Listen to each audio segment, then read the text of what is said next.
Salut mesdames et messieurs de partout, vous écoutez la radio Oasis Congo Femme TV. Bienvenue à suivre cette édition des formations.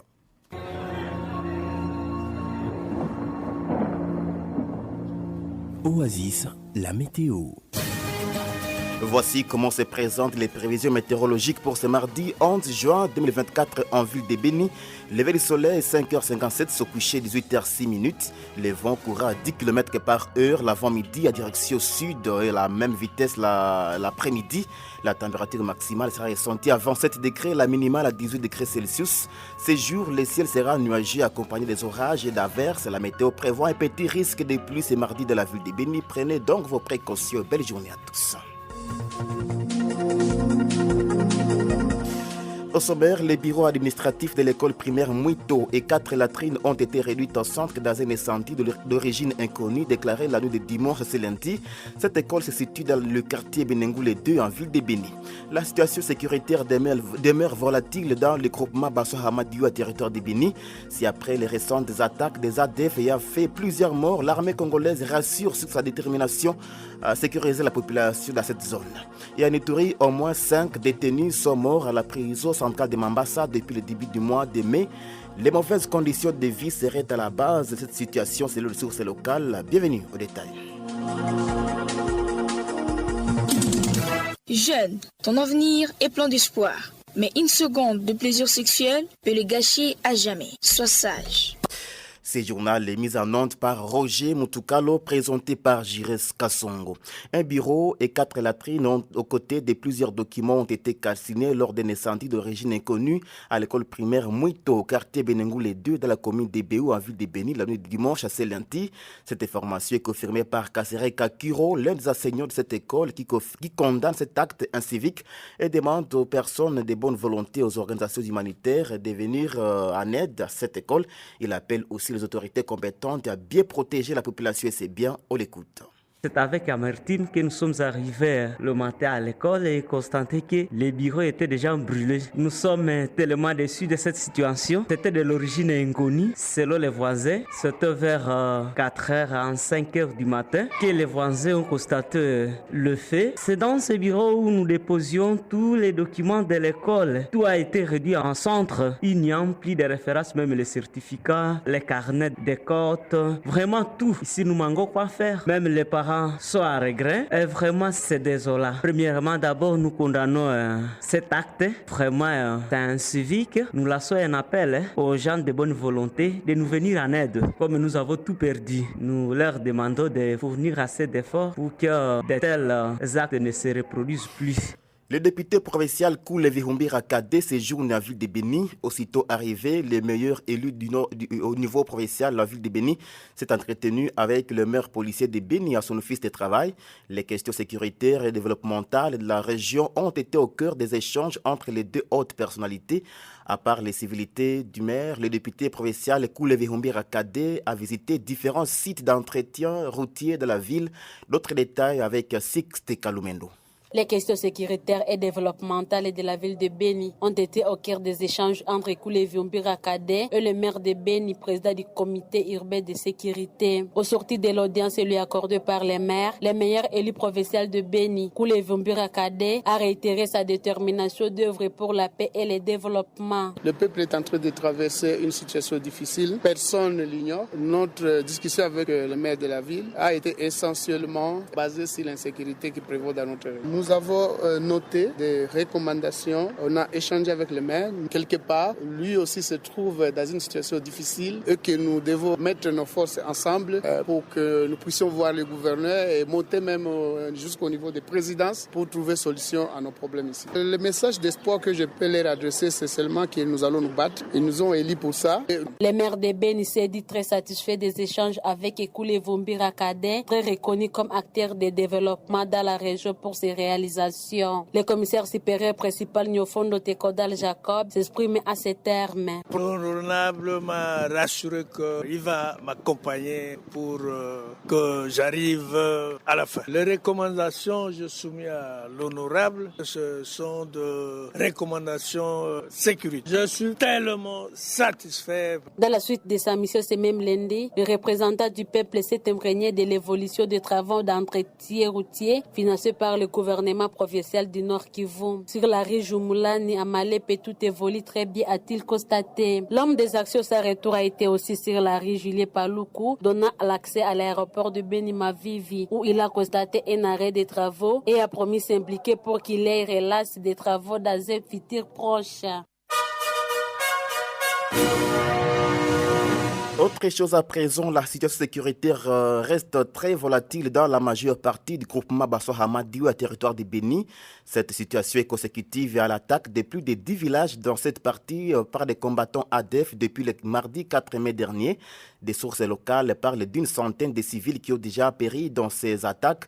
Le corps de 42 de ces personnes ont été mis en terre le week-end dernier à Kantine. La société civile qui confirme ces attaques dans cette partie appelle à la vigilance. Roger Kambal Kakuleraï nous a dit plus. Les bilans de ces dernières attaques varient selon les différentes sources. Un chef de base que nous avons joint parle d'une centaine de civils déjà péris dans ces attaques. 42 corps de victimes ont été mis à terre ce week-end à Kantine, dit-il. Alougou Mambele Mazama, chef de la localité Bapakombe Pendekali, indique que d'autres corps dont le nombre n'est pas encore connu jusent encore sur le lieu des drames suite à leur inaccessibilité.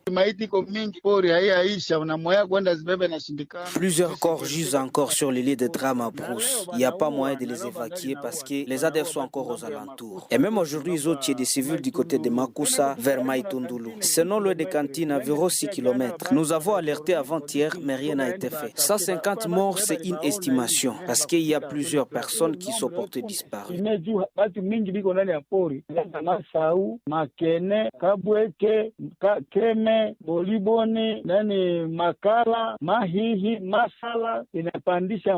Nous ne savons pas le nombre exact, nous estimons seulement.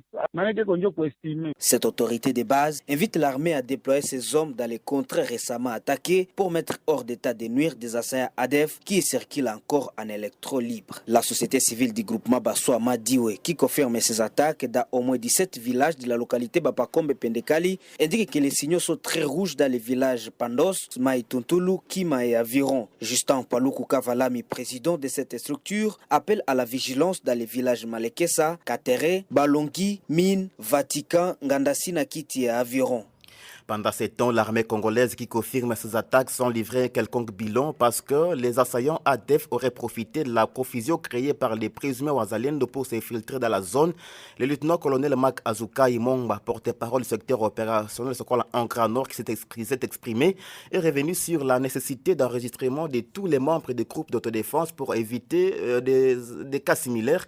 Il est dans cet élément choisi par Roger Kambal Kakuleraï. On vous dira que le dernier drame que nous avons vécu ici, ça s'est passé dans la zone où résidait le Maïmaï. Après leur départ, les ADF sont venus. Si vous creusez plus, on vous dira que les ADF sont venus. Ils ont rassemblé les gens au nom de Maïmaï. Ils ont dit venez, organisons-nous pour aller combattre l'ennemi. Et les gens étaient venus, croyant que c'était le Maïmaï. C'est à ce moment-là que l'un des militaires qui était là, en voulant se sauver, a réveillé maintenant tout le monde que ceux qui nous ont rassemblés ne sont pas des Maïmaï. Alors, dites-moi, si ce groupe-là était le groupe des Maïmaï qui était dans la zone, était bien identifié, est-ce que ces gens-là allaient venir tromper la population au nom des Maïmaï? C'est pourquoi l'État, comme l'État a réglementé les choses, on a dit tout groupe qui se dit patriote se présente avec ses hommes, ses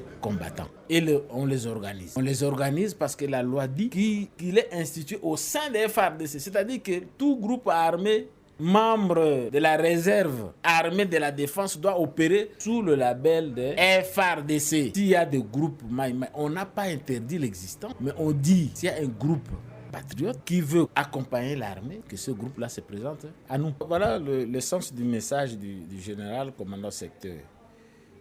Puisqu'on ne les a pas identifiés, comment voulez-vous qu'on considère les gens dont on ignore l'existence? Et en réaction, Maître Achille Kapanga, notable de la région de Béni, interpelle les autorités militaires à bien jouer leur rôle de protection des civils. Il invite les autorités à avoir pitié de la population de Béni au Nord Kivu en général. Il est au micro de la radio Oasis Congo FM. Je pense que notre cri que nous poussons à l'instant, tec d'alarme, un cri où on voit les larmes sans. Des petites zones comme celle-là, des petites entités comme celle-là, il faut les sécuriser puisque c'est là où il y a l'espoir de la population. Bien sûr, on a toujours dit que la guerre est asymétrique avec les ADF et nous répliquons en disant que les militaires ont appris comment lutter contre cet état de choses. Donc nous avons une armée formée pour lutter contre ça. Voilà pourquoi nous encourageons l'armée à pratiquer ce qu'elle a appris pour qu'on puisse contraindre, contrer ces bandits-là qu'il faut couler inutilement et innocemment les gens de la population de notre territoire. Il y a le front, on ne refuse pas, mais c'est toute la province. Donc, chères autorités, nous continuons à interpeller vos consciences, à nous agenouiller même devant vous pour que vous puissiez comprendre que la situation est catastrophique. Au grand mot, les grands remèdes, le peuple du Nord Kivu, le peuple de Béni souffre. Madiwe, où on pensait que la paix est là. Aujourd'hui, cantine, tout le monde a fouillé. Mabala qu'on ne parle pas, on se dit quoi? Les enfants sont à plein examen de fin d'année. Pourquoi tout ça doit nous arriver? En tout cas, chers autorités, on n'a pas ailleurs où crier à part chez vous. Et pendant ce temps, pour tenter de soulager la peine de la population dans cette partie, le député national Eli Kambale Moussavou Livaumawa a plaidé pour un renforcement des effectifs militaires à Kantine et ses environs afin de sécuriser les populations civiles contre les assauts des terroristes ADF. Dans une interview accordée à la presse ce lundi 10 juin 2024, Jean Goulouha, notable de la place qui déplore cette insécurité, salue les efforts de cet élu du peuple. Je vous propose de l'écouter ici dans cet élément sonore. En tout cas, la situation sécuritaire reste très précaire ici au niveau des cantines. Nous avons perdu plusieurs compatriotes tués par les rebelles ADF. Et même aujourd'hui matin, ils ont encore tué d'autres personnes et échantillé des maisons d'habitation. Nous avons enregistré plusieurs victimes. Il y a d'autres qui poursuivent avec les souhaits. Au niveau du centre de santé Kelekele, vraiment, il s'observe un déplacement massif de la population qui fouille les atrocités des rebelles pour des zones jugées sécurisées. Ils ont tué les civils au village Makusa du groupement Bassoa Madiwe. Ils ont tué aussi au niveau des Massaou et au niveau des Massala également. Et nous, de notre part, nous remercions l'honorable Eli Vaumawa pour les efforts qu'il ne cesse de fournir à l'endroit des paisibles populations des cantines. Cela se justifie par le fait que, quand nous avons constaté que nous n'avons pas vraiment un effectif suffisant des militaires, nous l'avons contacté et c'est après 3 heures de temps, il nous a directement répondu et l'effectif des militaires a été renforcé au niveau des cantines.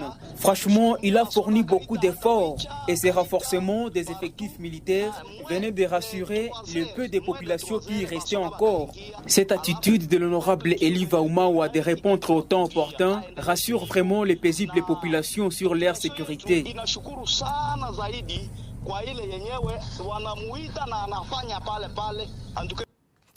Le mouvement de la population sigle les Trosso Kikingi Mwenda Rélion, les secteurs de Rwenzori et à la chefferie de Watalinga, territoire du Béni, a repris normalement. C'est là après plusieurs jours de sa fermeture par les autorités de la région à la suite de l'insécurité. La société civile du village Kikingi indique qu'un grand salongo a été effectué sur ces Trosso par la population de Kikingi et Mwenda. 2 enfants blessés, une maison endommagée, détruite, et c'est le bilan provisoire de l'explosion des bombes larguées aveuglément par des terroristes de 123 RDF en commune de Kanyabayonga, Selanti. Cette information est livrée par la société civile du groupement Kanyabayonga et confirmée par les autorités administratives de la place. Augustin Tsongo nous a dit plus à cet élément depuis Kanyabayonga. Il s'agit des garçons et une fille, tous âgés de moins de 18 ans, qui ont été touchés et une maison d'habitation détruite par cette bombe, renseignent nos sources. Ces 2 enfants ont été blessés alors qu'ils étaient dans un petit marché, le long de la route à Buhundu, dans le groupement Kanyabayonga Brito. La société civile dans la région parle de bilans encore provisoires. Cette source ajoute que ces 2 enfants ont été dépêchés dans une structure sanitaire de la place pour des soins appropriés. Le chef du groupement Kanyabayonga, qui confirme également cette nouvelle, dit être choqué par ces nouveaux bombardements largués aveuglément dans les endroits habités par des populations civiles. Pour lui, cette situation bloque le mouvement de retour des habitats qui commençait à s'observer depuis dimanche dernier suite à une accalmie qui régnait déjà dans la région. Depuis Lubero, Augustin Tsongo. Nous l'avons dit au sommaire, 5 détenus sont morts dans la prison centrale de Mambasa en province de l'Ituri depuis le début du mois de mai 2024. L'information a été livrée à la presse ce lundi par Maître Jospé Palou Kumboa, coordonnateur de la nouvelle société civile congolaise à territoire de Mambasa. Il parle des mauvaises conditions de vie dans cette maison carcérale qui serait à la base de la mort de ces détenus. Ce lundi 10 juin, un autre détenu est décédé suite à l'insuffisance de sang. Maître Jospé Palou Kumboa appelle à l'implication des autorités compétentes pour sauver des vies humaines. On l'écoute.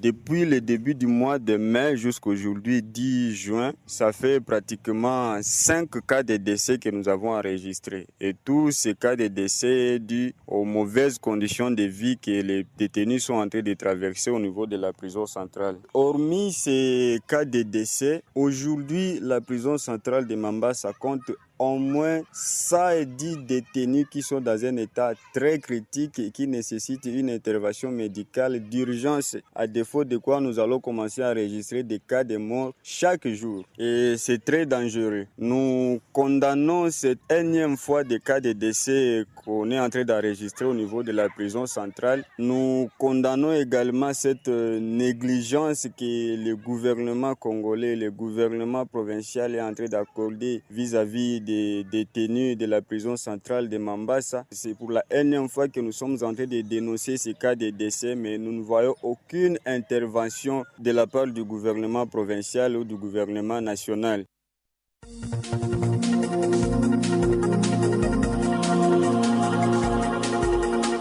Mesdames et messieurs, c'est la fin de cette édition d'information coordonnée par Roger Kamba et Kakulerahi, préparée par Faraja Kato, Bihawa Matsongani, Sixte Kalumendo et Juste Paluku Mupanya. Jires Kassongo, je te vais ce micro pour la présentation. Merci à Roger Moutoukalo pour la prise de son, la mise en onde. Portez-vous bien. Au revoir.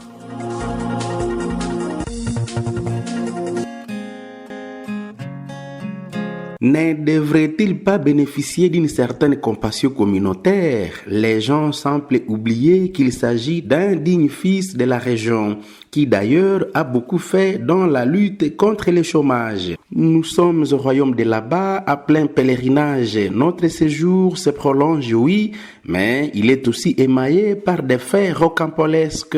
Tenez, le célèbre digne fils richissime et notable de la bourgade nordiste est désormais silencieux. Aucun écho, aucune déclaration, pas de débat autour de lui, alors qu'il fut l'homme le plus diffusé de toute la région.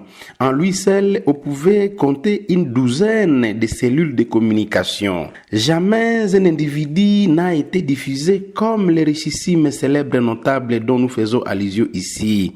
Quand il mange, c'est un article qui sort. Il dort, un article. À l'aéroport, un article.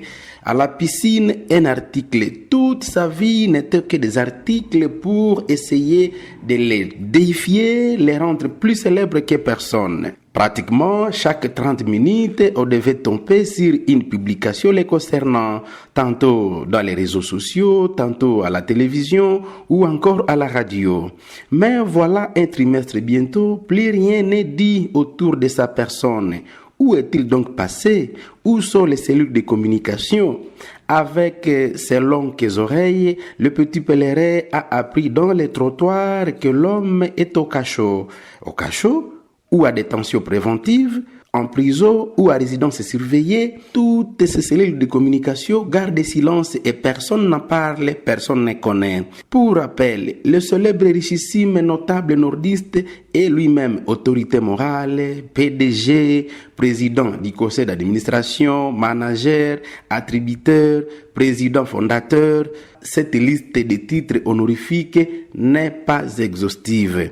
L'homme est omniprésent et omnivore. Qu'il s'agisse d'un congé annuel ou de la prison, soit aux soins de santé à l'étranger, il mérite tout de même la compassion de sa communauté. On ne fait pas la fête quand ça brûle chez le voisin. L'homme n'est pas aussi mauvais qu'on le croit. Il a aidé beaucoup de gens. Il a des qualités. Seulement, les multiples cellules de communication devraient cesser d'être obsolètes. Surtout qu'elles ont eu de l'argent dans le passé quant à ces. Encore que la prison n'est pas la mort. Oasis Sport, Oasis Sport, Oasis Sport, Oasis Sport. Et voilà, au sommaire de ce journal des sports, Boazi Mumbere, le meilleur joueur des Nord Kivu édition 2023-2024, a une histoire particulière à découvrir dans ses radios journal. Real Madrid, les rétropédalages de Carlo Ancelotti à découvrir, la sélection du Mali face à des gros problèmes d'avion, éliminatoire mondial 2026, le prochain match de l'art de se prévu en mars 2025 à Kinshasa face au Sud-Soudan. Bienvenue à tous au détail. Attention avec ce ballon au point du penalty. On pressionne sur Petit Festival. Fente suivi d'un crochet magistral. Et Mbappé qui accélère. Il se cherche la fenêtre du tir peut-être. Mais c'est là ça compter sur ces jaillissements de la défense adverse. Attention avec ses tacles, une autoritaire. Une faute en pleine surface de vérité. Il y aura bel et bien penalty. Penalty. L'arbitre qui va indiquer le point de pénalty. L'attention avec la couleur du carton. C'est le rouge. Il va prendre ce petit bistol. Oasis Sport, Oasis Sport, Oasis Sport, Oasis Sport, Oasis Sport. Première Soumaïlu le Perse ce bimois. La très convoitée palme de meilleur joueur de la Ligue de football du Nord Kivu pour la saison sportive 2023-2024 a été solennellement attribuée à Boaz Mumber de l'Athletic Club Kapako, venu de l'US Espoir de Béni. La cérémonie relative aux arades organisée à l'hôtel Cap Kivu à Ville de Goma a réuni du fera grâce au esprit du ballon provincial les samedi 8 juin dernier dans la soirée sous le jeu de la Lifnonki et d'une équipe du jury indépendante enrôlée par la Kapako de Béniville, club qui l'a conduit jusqu'au sacre du 36e championnat provincial dernièrement dans les territoires de Lubero. Le raffiné Boaz Mumbere exerce aussi comme chauffeur très bien connu dans la région. Ce garçon dont je n'avais pas du tout du talent au moment de l'engager comme joueur de mon équipe. Il n'est pas que très bon sur le terrain mais aussi c'est un très bon chauffeur qui fait des navettes à l'intérieur de la province jusqu'à aujourd'hui. Il est à la fois joueur et chauffeur. Dès que j'avais eu des échos sur lui, j'étais vite parti le chercher à révéler à Missy Vinon, président de l'Athletic Club Kapako, plébiscité à ce tour meilleur dirigeant sportif de la province. Auteur de 5 billets indispensables dans le dispositif tactique de l'écurie vert et blanc, Boaz entend excentré gauche assis sur cette terre de sport de Béni et Bana Osakaf. Le tout prochain, la FIFA lancera la Coupe du Monde. Deux clubs dans son nouveau format, 32 équipes maintenant dessus Confédération mondiale s'affronteront dans le même style qu'une Coupe du Monde habituelle, un projet auquel le manager du Real Madrid Carlo Ancelotti n'adore pas puisqu'il avait déclaré la FIFA peut oublier cela, le footballeur et le club ne participeront pas à ce tournoi.